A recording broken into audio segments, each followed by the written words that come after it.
recorded live at 4ZZZ Studios, Meanjin, Brisbane. On 102.1 FM. And broadcast across Australia on the Community Radio Network. You're listening to Z Games. Z Games brings you the best in gaming news, reviews, community and culture. Want to reach out? Share your hot take? Or do you just want to share your favourite game? Find us on socials at ZEDGamesAU.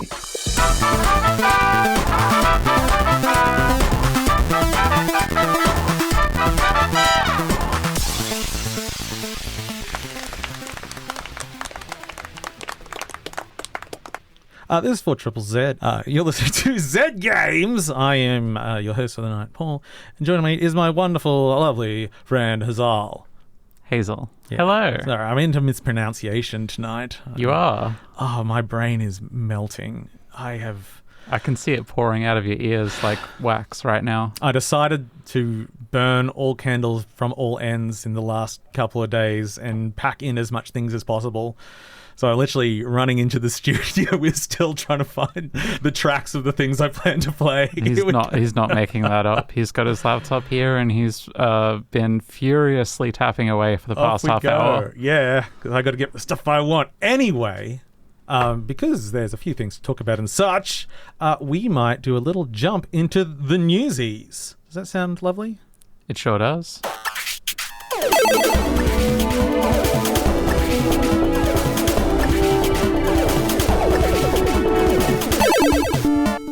News. I've been practicing. I'm getting on there. Anyway, this week in gaming news. First off the bat, Warner Brothers is announced shutdowns of 3 of their developers, most notably Monolith Productions. If you do not know the history of Monolith, they are about 30 years old now. Mm-hmm. Starting off with games like Blood and Shogo Mobile Division and the amazing No One Lives Forever, which is still in legal jeopardy, so the only way you can get it is through abandonware because nobody who knows who has all the rights. Lots of people have bits of rights. It's a first-person shooter, the Bondy thing, except you're Kate Archer, and it's very funny. And now we'll never have that resolved. Yeah, we'll never find that out. So yes, also most recently the Shadow of Mordor games, which were extremely well received, and since then Warner Brothers has had them working on a Wonder Woman game, which has been rebooted a number of times and now has just been outright cancelled and the developer let go. Whoa. So that isn't great. Also, they let go Player First Games and Warner Brothers San Diego. Player First were the studio behind Multiverses, which they were really high on, and they bought them and they said, you guys are great. And then Multiverses didn't quite work out and fired them all. It's still up on the stores as far as I know. Are they just down. killing it? No. Oh, so, I don't have the dates with me, but yes, it's after this season, you can't purchase it anymore. There will be a final update that allows offline play, which I find weird. If they're going to let it be a local multiplayer game, why not sell it as a local multiplayer game? Yeah. Well, I'm glad I never got around to getting into it. Yeah, I mean, it looked fine. Some people liked it, but not enough, obviously.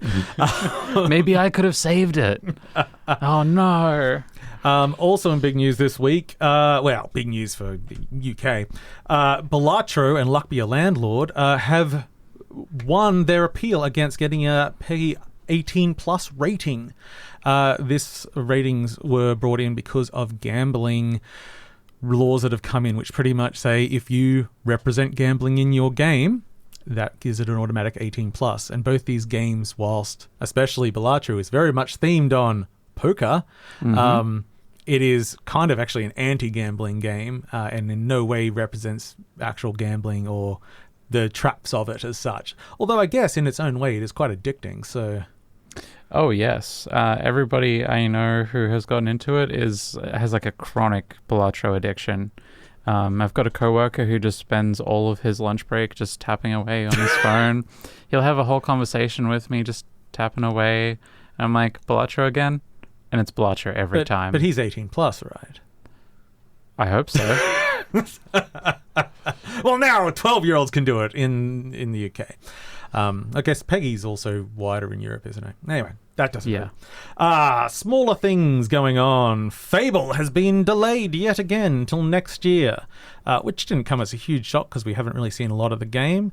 Weirdly, though, they did release a bunch of like alpha footage of the game in a very unceremonious way, just unedited couple of clips, kicking a chicken. Just like reminding you that, oh, we're still making it, don't worry. Yeah. Considering they hadn't really shown like actual gameplay, it was very scripted things they'd shown previously. Like, this is how you decide to... Anyway, fine. It looks fine. Hopefully it'll be a good game. There's a mysterious countdown for Tony Hawk. Let's see, as the time is, what is the current time? In 4 days, 15 hours, 47 minutes, and 33 seconds, we will find out what on earth this countdown is for. And what it is for is... it's Tony's new podcast. That would be good. After he killed the old one. So, for a slight hint, the date this is being released, at least American-wise, is 03/04/25, because it is obviously Tony Hawk's Pro Skater 3 and 4. And it's even been rated in Singapore now. The world's worst kept secret. Everyone try to act surprised. They've worked really hard on this. Maybe. I think Iron Galaxy is doing the port, actually, so hopefully that... Well, 1 and 2 was fantastic. Yeah. So we'll see. And 4 is the Tony Hawk game that I grew up with. Yeah. So... Here's the sad thing. So I probably played a lot of 2, but then my most played Tony Hawks are probably American Skateland on the DS and Downhill Racing on the Wii. No, Downhill Jam. Downhill Jam. American Wasteland and Downhill Jam. I grew up with Pro Skater 4, and then I got really into Tony Hawk's Underground. Oh yeah. Well, that was before they made the obvious 3 and 4 remarks. There was still the rumor that it could be Thug and Thug 2. I mean, we already have Thug Pro, so who needs it? Yeah. Anyway, not that we talk about every game that gets revealed, but I just wanted to talk about Samurai Pizza Cats. That's right. Samurai Pizza Cats, of all you old... Well, I'm not a boomer, I'm a millennial. This is huge for people in their 30s and 40s. Yeah. So it was it's one of those productions which took a Japanese cartoon and then brought it over, gave it a new script, and called it something else, and made it a bit wackier. So that's what I grew up with the pizza cats getting fired out of their pizza house. But they're making... When are we going to get a Street Sharks game, though? Oh, Biker Mice from Mars. Although I think there is a Biker Mice from Mars game. God, that's... Yeah, didn't that happen not too long ago? Anyway. Yeah, it doesn't matter. Let's not reminisce on that. The interesting thing is they're being super, super, super accurate with the animation. It looks like the old show, cleaned up, right? All the tone is everything right. They're also getting back all the original voice actors, not just for the English show, but for the Japanese show, which, as I just said, was a different show. So there's going to be some weird meta crossover between these characters that are different characters in different countries, and but they look the same. Yeah, for a little it looks like a solid beat 'em up. It's got a lot of effort going into it, so I'm quite interested in that. And then just coming up in game releases, we've just got 2 big ones, and the first one's a very big one. Coming out tomorrow, as many of you will be aware, is Monster Hunter Wilds on PC and Xbox and PlayStation platforms. Yeah. And then on March 5th, there's 2 Point Museum, if you're into some museum management. I'm not. Oh. But I'll give it a try. And that brings us to the end of news.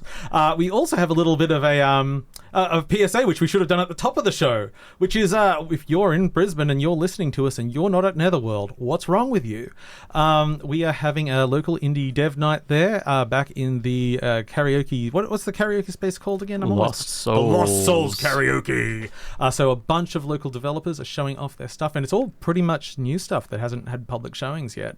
So pop in, say hello, look at some games, chat to some people. Oh, yeah, well, we are literally missing out right now, so you better get down there. You can listen to us as you travel there. Yeah. And then but we'll be going for the next few hours. So. So check that out. This is Zed Games. I am your host, Paul, and joining me is Hazel. And, as you may have herd just come in rudely. Yes. Maylee. You can't keep me out. Busting in. Yeah. Busting all over the place. Like the Kool-Aid man just, oh yeah, through the wall. I get that comparison a lot. Every single door I walk through in my life, I imagine kicking open. It's not normally practical, and I feel I just hurt my foot. But the other day at work, there was a door in front of me that was a push bar to open, and I realized, oh my God, here we go. Booted it open with the biggest smile on my face, scared the living hell out of the people that were on the other side. This grinning maniac booting a door open. But it was fun. Speaking of fun, that brings it up to one of our favorite times of the show. Video games. I played one. Now I'm going to talk about it. Really can't compose myself because I'm a little bit stupid. Hey! Okay. One of my best. I am going to talk about a little game called Cabernet, which is by Party for Introverts, which is a lovely name. So Cabernet, out on pretty much every platform, is a RPG visual novel, riding that sort of line. I'll put it on the visual novel side of it, but, you know, you've got stats, you walk around. So you are Lisa, or it's Liza, but they do say Lisa. Liza? No, they say Lisa most of the They time. shouldn't. They should And I'm say like, Liza. Yeah, I want to get at least a Liza in there. Anyway, so you start dead. Game starts on your grave. And my favorite part is it has your name, the year you're born and died, but then it also has like which stats you've invested in. I'm like, well, I'm not quite sure that's on most gravestones, but why not? So then you awaken as a vampire. This is based in a sort of a fictional 19th century Eastern European area. And you've awakened and you don't know what's going on. You're in a dungeon and someone lets you out and you enter the vampire society. Now, those earlier stats I talked to you about, they're not your typical stats. They're more your personality and educational traits.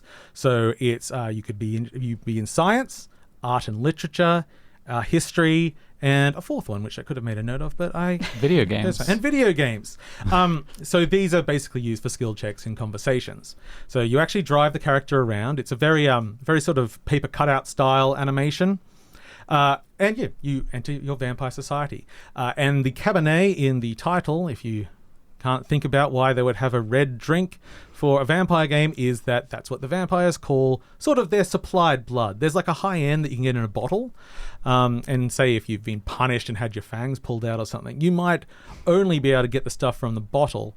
And that stuff is expensive. So you might already see we're going to have some run-ins with things like substance abuse and stuff like that coming to the game. So there's a few trigger warnings at the beginning.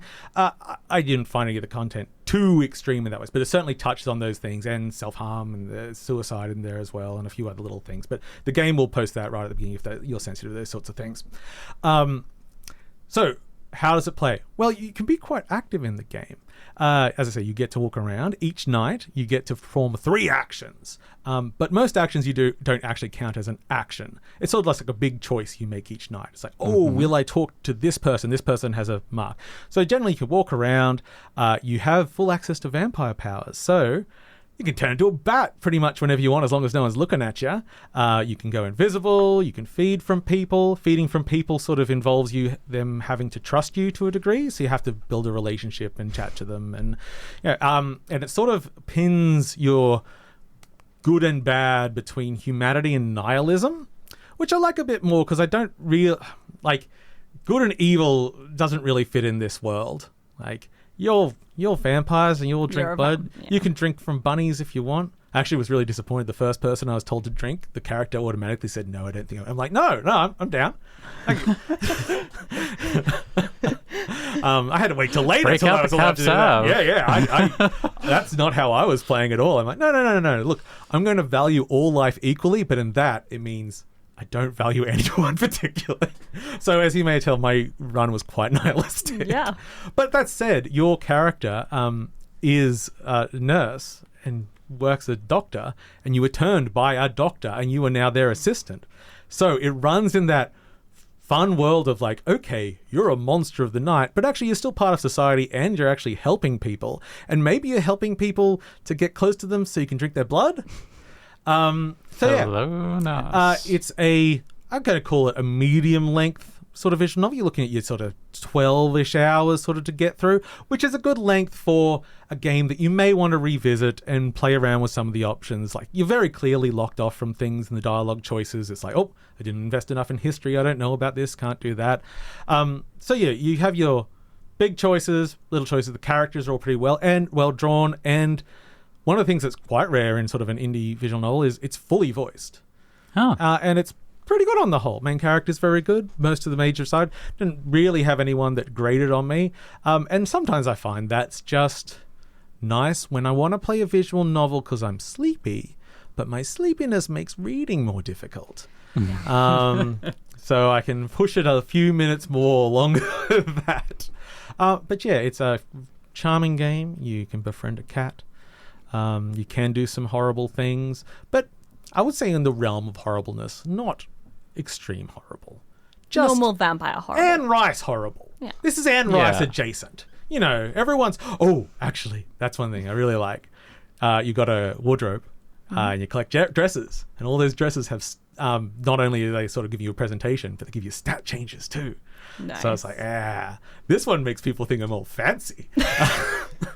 That's real, though. And that brings us to the end of my review of... What was it called again? Cabernet.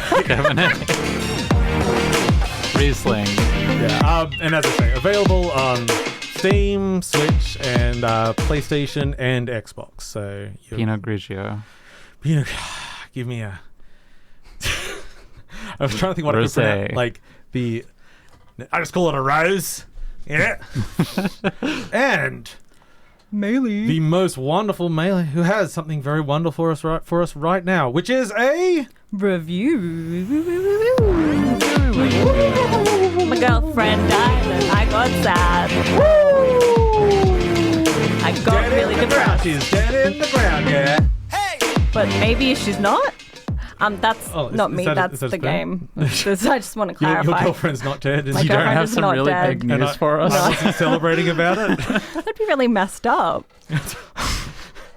It would be really messed up if that was how you told us, but it's not. I was channeling my favorite Bob's Burgers song, which is dead in the ground, just like Harry Truman. Oh, yes. That's a good one. Good Anyway, choice. so what are we talking about, Maylee? We're talking about After Love EP, which is a kind of similar game to Cabernet.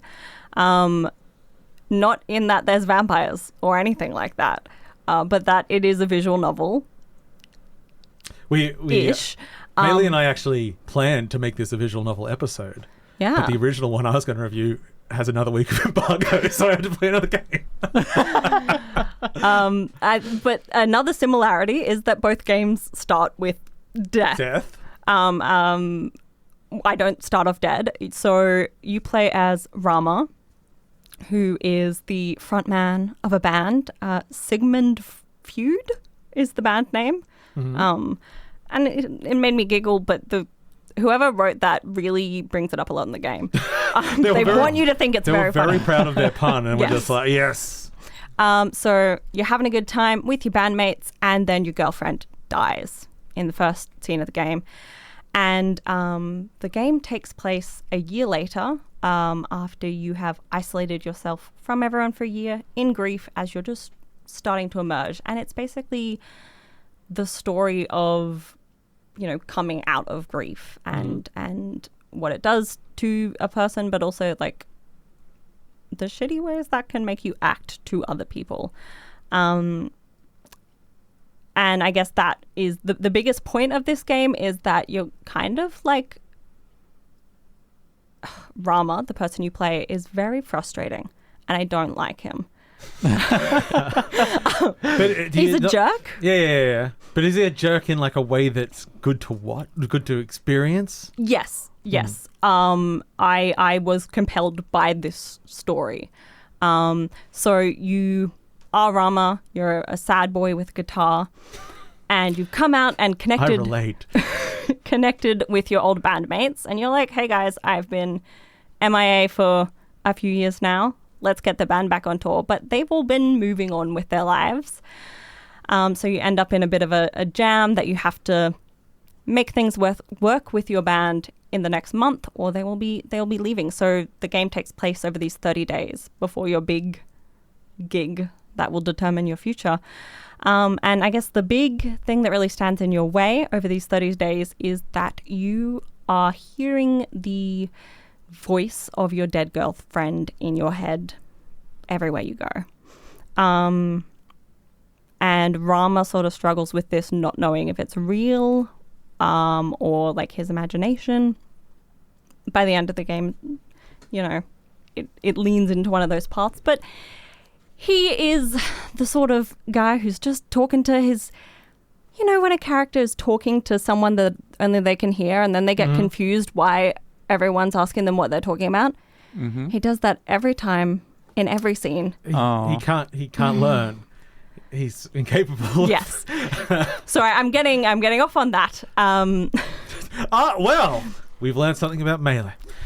Too frustrated with Rama. So basically, you're getting back your band. So over these 30 days, you are reconnecting with your friends and new friends and possibly love interests, and trying to reconnect with your music. So there's a lot of rhythm game mini games throughout it.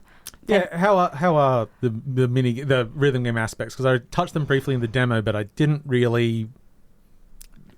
They are very easy. Uh-huh. They are insanely easy. Rhythm games are one of the types of games that I struggle with the most. I just can't.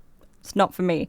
But I got perfect on all but one song because they're that easy. Oh, you're that wonderful. No, I think they're just really easy, which I imagine would be frustrating for someone who went to it for the rhythm game aspect. So I wouldn't recommend that. But I think it's, if you are interested because of the visual novel grief story aspect, then that's really interesting. It also is like a really interesting visual and story representation of Jakarta because it takes place there. And it's like hand-drawn, really detailed, very, you know, like urban center, but very pretty environments. And it also talks a lot about the different parts of the youth in that culture, and like the people you meet are all artists of some form. Some are like chefs or photographers or models, a lot of musicians, and it's really interesting to dive in that world. It's especially interesting because you can, if you so choose to give Rama a gay awakening, and he will find a boyfriend. We call it a awakening. Awakening. Okay. Which led to my favorite part of the game was when my dead girlfriend yelled at me and called me a stupid. You're totally a stupid twink. Just incredible game. Oh, wow. Love it. And it grapples with a lot of interesting stuff in the queer culture in Jakarta and the arts culture in Jakarta, as well as the grief. And yeah. Well, it is an interesting game from that it is a game about grief in that, because the creative director of it, yes, Mohammed Fahmy, who also created Coffee Talk, he died during the production of this game. Which is really sad. Yeah. So they had to finish it without finish a game about grief without their leader who passed on. So it's like, yeah, to hear that it is, you know, it is complex in that way and interesting in that way is good. And hopefully, you know, it matches what his vision was. I knew that, like, as I was playing through, and I felt it as I was playing through. I mean, I guess, I don't know, maybe it would have been just as connected to grief. But it felt really... Yeah. I think you can tell when something like that has happened during the production. Yeah. And you can feel it come through in the emotion that's poured into everything. Yeah.